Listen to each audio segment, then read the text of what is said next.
Tasuma gadi jettu. Gadin jedhu nan dadhabe. Meemenu tagarsiisi. Ji'a meeqa? Ulaalaa kanuma. Emme? Ji'a tokko ga'eera danciise. Dudda fayyaa baatee galu. Diriirsa abidda si keessa darbaa. Abiddeef dhukkubni wal bira taa'a. Ilaalaa wanni godhu irraasa guutummaa annasa. Lafee isaa keessa abiddatu darba. Hey. Hey. Hey. Rikuma torbaaf 900 irratti hojjechiisan naan jedhe. Ilaalaa.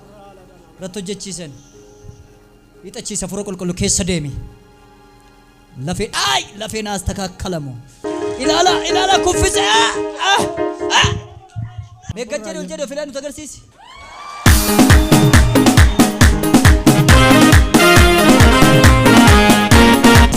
Sinne sote denne nuuf kakatte innufaan Yesuus